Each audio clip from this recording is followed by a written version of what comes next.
3 ചോദ്യമായി. 3 കാര്യങ്ങളാണ് പറഞ്ഞു. 1, എൻ്റെ ആയത്തിനെ ഇങ്ങോട്ട് കളവാക്കി. 2, സൂക്ഷ്മമായി പഠിക്കാനാണ് പറഞ്ഞത്, നിങ്ങളത് പഠിച്ചില്ല. 3, നിങ്ങൾ എന്താണോ അമൽ ചെയ്തത്, നിങ്ങളെന്താ പ്രവർത്തിച്ചത്, എന്തിനാണ് ഞാൻ നിങ്ങളെ ഭൂമിയിലേക്ക് പറഞ്ഞയച്ചത്? അമൽ ചെയ്ത് വിജയികളായി തിരിച്ചു വരാനല്ലേ. നിങ്ങൾ അമൽ ചെയ്തോ? എന്താ നിങ്ങളവിടെ പോയിട്ട് പണിയെടുത്തത്? ഇബ്നു കസീർ റഹിമഹുല്ലാ ഇവിടെ വിശദീകരണം കൊടുത്തത് കേട്ടോളൂ. വയുസ്അലൂന, അവർ ചോദിക്കപ്പെടുകയാണ്, കുറ്റവാളികൾ, അൻ ഇഅ്തിഖാദിഹിം, ഒന്നാമതായി അവരുടെ അഖീദയെ കുറിച്ച് ചോദിക്കപ്പെടും. അഖീദയാണ് ആദ്യത്തെ ചോദ്യം. അള്ളാഹുവിലുള്ള വിശ്വാസം. ഖബറിലും തന്നെയാണല്ലോ. ഖബറിലെ 3 ചോദ്യത്തിൽ ഒന്നാമത്തെ ചോദ്യം എന്താണ്? മൻ റബ്ബുക, നിന്റെ റബ്ബാരെ? നബി സല്ലല്ലാഹു അലൈഹി വസല്ലമിനെ കുറിച്ചുള്ള ചോദ്യമാണ് മറ്റൊന്ന്. ദീനിനെ കുറിച്ചുള്ള ചോദ്യമാണ് മറ്റൊന്ന്. മൂന്നാമത്തത് മഹ്ശറിൽ അവിടെ തടഞ്ഞു നിർത്തിയിട്ടുള്ള ചോദ്യം ഇഅ്തിഖാദ്, വിശ്വാസം. വഅമാലിഹിം, അവരുടെ അമലുകളെ കുറിച്ച് ചോദിക്കും. ലം യകൂനൂ മിൻ അഹ്ലി സആദ, നിങ്ങൾ സൗഭാഗ്യവാന്മാരുടെ ലിസ്റ്റിൽ പെടാതെ നിങ്ങൾ എന്തെടുക്കുകയായിരുന്നു ഭൂമിയിൽ? ഇതുപോലെ അല്ലാഹു ഖുർആനിൽ പറഞ്ഞില്ലേ, ഫലാ സ്വദ്ദഖ വലാ സ്വല്ലാ വലാകിൻ കദ്ദബ വതവല്ലാ. സൂറത്തുൽ ഖിയാമ, ലാ ഉഖ്സിമു ബിയൗമിൽ ഖിയാമ, അതിന്റെ അവസാനം കാണാം. ഫലാ സ്വദ്ദഖ വലാ സ്വല്ലാ, അവൻ അംഗീകരിച്ചില്ല, സത്യപ്പെടുത്തിയില്ല, അതുപോലെ തന്നെ അവൻ നിസ്കരിച്ചതുമില്ല. വലാകിൻ കദ്ദബ വതവല്ലാ, കളവാക്കുകയായിരുന്നു, എന്തിനോടും പുച്ഛമായിരുന്നു, പരിഹാസമായിരുന്നു, ഇങ്ങോട്ട് വിളിച്ചാൽ അങ്ങോട്ട് പിന്തിരിഞ്ഞോടുന്ന പ്രകൃതമായിരുന്നു. വതവല്ല, പിന്തിരിഞ്ഞു കളഞ്ഞവനായിരുന്നു. ഇതൊക്കെയാണ് അള്ളാഹു ബോധ്യപ്പെടുത്തുക. ആ സമയത്ത് മനുഷ്യന്റെ അവസ്ഥ എന്താ അല്ലാഹു തആല പറയുന്നത്? വവഖഅൽ ഖൗലു അലൈഹിം ബിമാ ളലമു, വവഖഅൽ ഖൗലു അലൈഹിം, അവരുടെ മേലതാ വാക്ക് സംഭവിക്കുകയാണ്. അതെ, ഇനി അവർക്ക് മറ്റൊന്നും രക്ഷയില്ല, ശിക്ഷയുടെ വാക്കവിടെ സംഭവിക്കുകയാണ്. അതാണ് വഖഅൽ ഖൗലു അലൈഹിം, അവരുടെ മേൽ വാക്ക് സംഭവിച്ചു എന്ന് പറഞ്ഞാൽ ഹുജ്ജത്ത് പൂർത്തിയായി. ഒന്നും അവർക്ക് പറയല്ല. എന്തെങ്കിലും നിഷേധിക്കാൻ അവിടെ കഴിയോ? ദുന്യാവല്ലത്, അവിടെ നാക്കിട്ടടിക്കൂല. നാക്കിട്ടടിക്കാൻ ഒരുങ്ങും, അപ്പോഴേക്ക് നാവെന്തിയും സീല് വെച്ചു.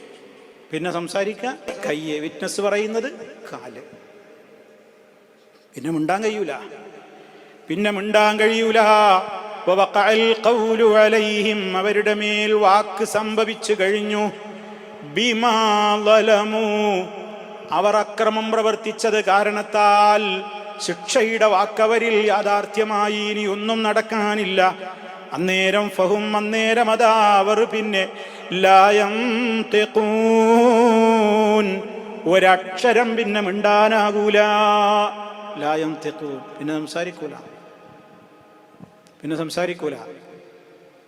അല്ലാഹു തആല സൂറത്തുൽ മുർസലാത്തിലെ 35-ാമത്തെ ആയത്തിൽ പറഞ്ഞില്ലേ, ഹാദാ യൗമു ലാ യൻതിഖൂൻ വലാ യുഅ്ദനു ലഹും ഫയഅ്തദിറൂൻ. ദാ ഇന്നത്തെ ദിവസത്തിന്റെ പ്രത്യേകത, ലാ യൻതിഖൂന, മിണ്ടാൻ കഴിയൂല. ഒരു എഴുതറും ഇങ്ങോട്ട് പറയാൻ അവിടെ അനുവാദം ഉണ്ടാവില്ല. അത് എഴുതറും കാരണമൊക്കെ ബോധിപ്പിക്കേണ്ട കാലം കഴിഞ്ഞു. ഒന്നും അവിടെ നടക്കൂല. അവിടെ റെക്കമെൻഡ് നടക്കൂല, പണം കൊടുത്തിട്ട് നടക്കൂല, പകരം എന്ത് തരാമെന്ന് പറഞ്ഞാലും നടക്കൂല. യവദ്ദുൽ മുജ്രിം, കുറ്റവാളി കൊതിച്ചു പോവുകയാണ്. ലൗ യഫ്തദീ, തനിക്കൊന്ന് രക്ഷപ്പെടാനാകുമോ ശിക്ഷയില്ലെന്ന്. മോനെ തരാം, മോളെ തരാം, ഭാര്യയെ തരാം, ഭർത്താവിനെ തരാം, എല്ലാം തരാം, ദുന്യാവ് മുഴുവനും തരാം, എന്നെ ഒന്ന് രക്ഷപ്പെടുത്താമോ? അപ്പൊ എന്താ പരലോകത്തിന്റെ ഒരു ബേജാറ്?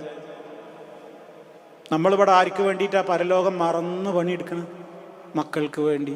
മക്കൾ പറയും ബാപ്പാനെ തരാം, എന്നെ രക്ഷപ്പെടുത്തുള്ളൂ. പാപ്പ പറയും മോനെ തരാം, എന്നെ രക്ഷപ്പെടുത്തുള്ളൂ. ആരെയും വേണ്ടാന്ന്. അപ്പം അതിനൊന്നും അവിടെ ഒരു വിലയില്ല. അപ്പം അതിന് അള്ളാഹിനേക്കാണ് വില കൊടുക്കണ്ട. അള്ളാഹിനേക്കാണ് പണത്തിനും മക്കൾക്കും കുടുംബത്തിനും നാട്ടുകാർക്കൊക്കെ വില കൽപ്പിച്ചിട്ട് ഒരു കാര്യമില്ല. കാരണം അതിനൊന്നും പരലോകത്തൊരു വിലയില്ല. അവിടെ നമ്മൾ അമൽ ചെയ്തെങ്കിൽ മാത്രമേ വിജയിക്കാൻ പറ്റൂ. അതുകൊണ്ട് ആ അമൽ മുടക്കിയിട്ട് എൻ്റെ വാപ്പളക്ക് വേണ്ടി, ഭാര്യയ്ക്ക് വേണ്ടി, വാപ്പാക്ക് വേണ്ടി, നാട്ടുകാർക്ക് വേണ്ടി എന്ന് പറഞ്ഞിട്ട് ഹറാം ചെയ്യണ്ടാവും. ആരും രക്ഷക്കുണ്ടാവില്ല, എല്ലാവരെയും കൈയൊഴിയും. അതാണ് അവിടെ അള്ളാഹു തആല പറയുന്നത്, ആരും അക്ഷരം മിണ്ടൂല, ഫഹും ലാ യൻതിഖൂൻ എന്നാണ് ഓർമ്മപ്പെടുന്നത്. അതുകൊണ്ട് വളരെ ഗൗരവമാണ്, ഗുരുതരമാണ് ഈ ആയത്തുകൾ. ഇടയ്ക്കിടയ്ക്ക് നമ്മളെ മനസ്സിലേക്ക് ഇങ്ങനെ കൊണ്ടുവരണം. അല്ല, ഓരോ ചോദ്യങ്ങൾ തടഞ്ഞു നിർത്തി ചോദിക്കുന്ന പറഞ്ഞു ഉത്തരം പറയാൻ നമ്മളടുത്ത് എന്താ ഉള്ളത് നമ്മൾ ആലോചിക്കണം. ഈ പറഞ്ഞ കാര്യങ്ങളൊക്കെ ഉണ്ടോ, അമലുണ്ടോ, ആയത്തുകൾ പഠിച്ചിട്ടുണ്ടോ, സൂക്ഷ്മമായി അറിയേണ്ട അഖീദ പഠിച്ചിട്ടുണ്ടോ? ഓരോരുത്തരും അവരോരോട് ചോദിക്കുക. അള്ളാഹു നമുക്ക് വിചാരണ എളുപ്പമാക്കി തരട്ടെ, പാപങ്ങളെല്ലാം പുറത്തു തരുമാറാകട്ടെ, ഈമാനോടുകൂടെയുള്ളവർ അന്ത്യം അള്ളാഹു വിധിക്കുമാറാകട്ടെ. റബ്ബനാ തഖബ്ബൽ മിന്നാ ഇന്നക അൻത സമീഉൽ അലീം.